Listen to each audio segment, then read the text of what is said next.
RB start sits for Week 16 championship week. Let's get these dubs, ladies and gentlemen. This is big. We got 5 names here at the running back position. If you have more questions, hit us up in the comments down below. As always, if you like, we do hear a like and a sub. Greatly appreciated. But we're going to start with some chalky names and get into the more deeper names as we go through this. Let's start here with the first one. A guy who disappointed a lot of people last week, Mike Davis. For the Carolina Panthers, Christian McCaffrey, last time I checked, has been ruled out for this game. Maybe he's doubtful. He's doubtful, yeah. So he's doubtful, hasn't officially been ruled out yet. But assuming McCaffrey is out and Mike Davis is in against the Washington football team, who's just been playing lights out on defense, are you willing to roll Mike Davis back out there? And if so, are you tempering expectations against a heavy front? I'm not tempering expectations, and I am rolling him out there. I mean, Washington's a great defense, and Mike Davis has definitely been hit or miss as of late, but I think people's expectations for Mike Davis are appropriate right now. He came out right when he took over for CMC, 3 straight weeks of above 20 fantasy points. And since then, I mean, since week 6 through now, after that first tear he went on when he finally came back to earth, he's the RB19, averaging close to 12 fantasy points per game. So over the last 10 weeks, you've gotten the Mike Davis that you're going to get here in championship week, which is some volume. You know, he's going to be on the field probably 50 to 75% of snaps.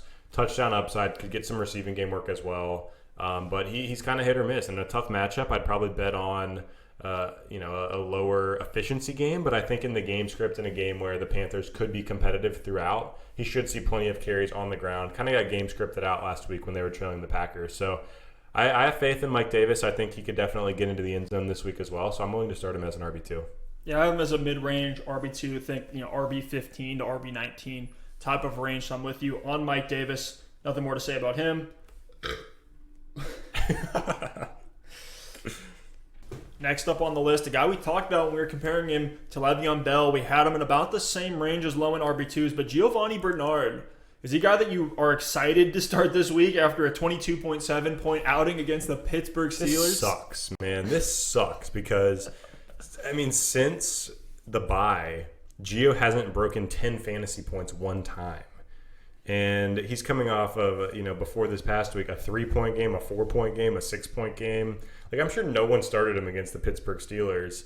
And then he comes out and randomly has a great game when no one is going to play him. And now everyone's going to play him again, and I wouldn't be surprised if he just went back to what we saw before. I mean, this Bengals team isn't good. They played up to their competition in prime time, out of their minds against the Steelers. The Steelers are struggling right now. In a game here against Houston, which is kind of a cupcake matchup, I'm still not really feeling too good about Gio Bernard. I mean, he's really struggled on the ground. Hasn't been seeing that much volume either. Samaje Perine is getting involved amongst others. I think the Bengals are kind of in pack-it-in mode right now. I think if they win one more game, they're actually going to start giving up some draft position capital. Not that they're going to intentionally try to lose, but wouldn't be surprised if they start rotating in some younger names as well. So even though he had a great game against Pittsburgh, I'm not trusting it. I'm keeping him on my bench this week.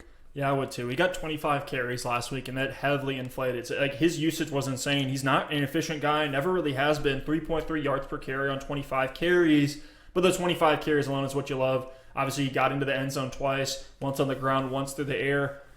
He's really not even getting that much passing work as of late. Hasn't had more than 4 receptions, which, yes, you'll take that, but 4 receptions with not even getting double-digit touches a lot of the time. Just got to look the other way. It was an outlier pop week. But if I'm desperate, if I have to plug him in, if I had a Clyde Edwards-Helaire that I was plugging in my RB2 and I got to go to Gio Bernard, so be it. But it doesn't feel great. I'd have him in that, 27 kind of range if we're talking about rankings on the week.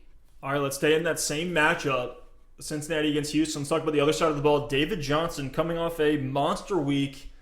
I don't think anybody had the balls to start him in their fantasy playoffs week 15, but had 24.3 fantasy points, 8 carries for 27 yards, almost did nothing on the ground, but then had 11 targets, caught all 11 for 106 yards through the air. I mean, just gave you all that production through the air. No Will Fuller. Brandon Cooks was back, which kind of blew my mind to see. Like, they didn't rely completely on Brandon Cooks. It's actually David Johnson carrying the load.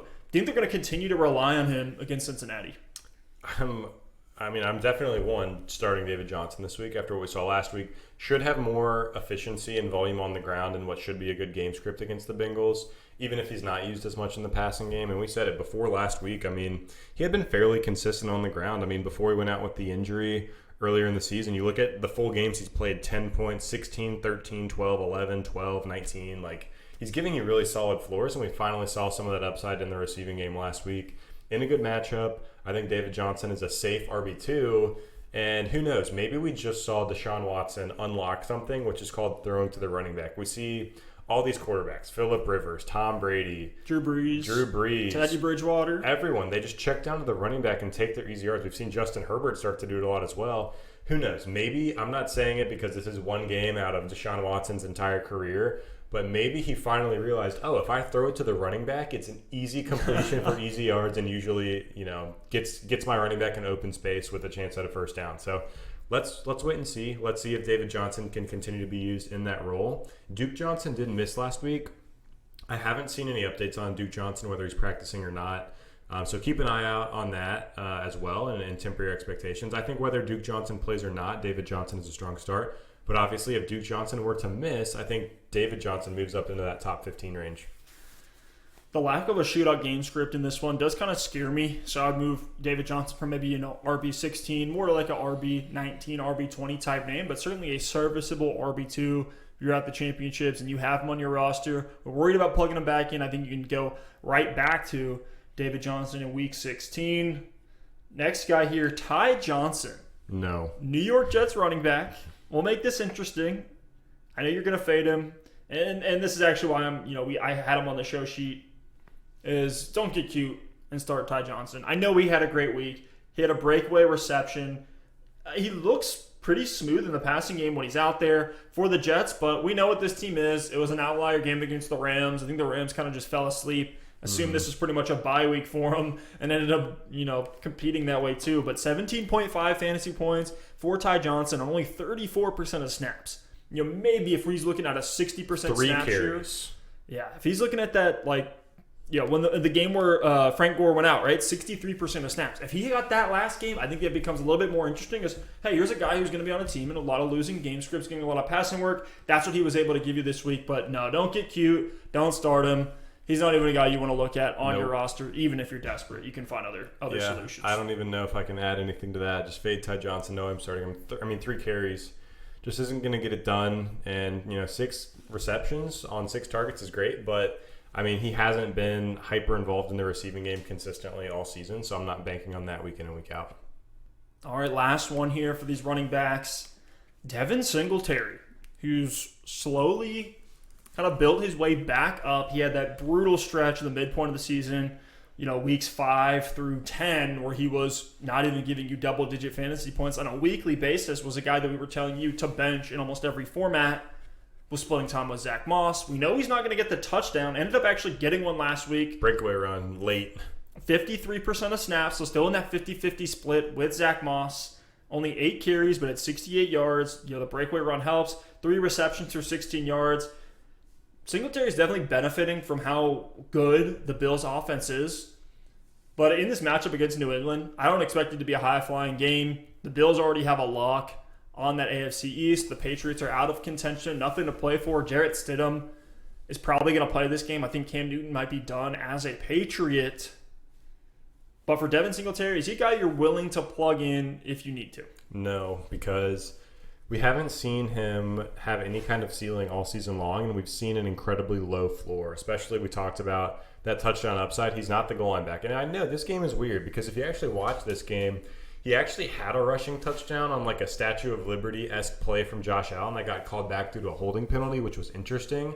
But it was from a little bit further out. I think it was outside of the 5-yard line, closer to a 10 to 15-yard run. Got called back, and then he had the 53-yard touchdown run late. If you take away that 53-yard run, it's 7 carries for 15 yards. Yikes. With a couple of receptions. You just can't have that. And that's in a game where the Bills absolutely curb stomped the Broncos. Yikes. So I think Zach Moss and Devin Singletary are fades for me. I'm actually I think the pendulum has swung. I think it's probably 50-50. I actually can't decide who I would start between Moss and Singletary. I think I might still lean Singletary just because as of late he's gotten a little bit more usage in the passing game as well. The snaps started to swing towards Moss ever since he had that crucial fumble a couple weeks ago. It's gone back the other way. So if I was deciding between those two, I'd go Singletary. But if it's him versus some of these guys in the field, like the David Johnsons of the world or the Le'Veon Bells or Mike Davis, I think I'd go the other way. Yeah, I'm with you. I'm not starting Singletary anywhere ever. He's probably not going to be on many rosters for me for the rest of time.